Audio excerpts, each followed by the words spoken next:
ஆம்பூர் அருகே தொடர் மழையால் சாலையோரம் இருந்த 100 ஆண்டுகள் பழமை வாய்ந்த புளிய மரம் மற்றும் மின் கம்பங்கள் சாலையில் விழுந்ததால் 2 மணி நேரத்திற்கு மேலாக போக்குவரத்து பாதிப்பு.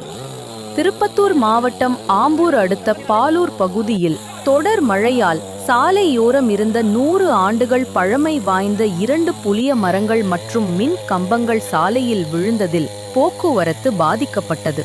சாலையில் விழுந்த புளிய மரங்களை நெடுஞ்சாலைத்துறையினர், கிராம மக்கள் மற்றும் ஊராட்சி நிர்வாகத்தினர் அப்புறப்படுத்தும் பணியில் ஈடுபட்டனர். இருப்பினும் மாதனூர் ஒடுக்கத்தூர் செல்லும் சாலையில் சுமார் 2 மணி நேரத்திற்கு மேலாக போக்குவரத்து பாதிக்கப்பட்டது. மேலும் மின் கம்பங்கள் சாய்ந்ததில் மின் தடை ஏற்பட்டுள்ளது.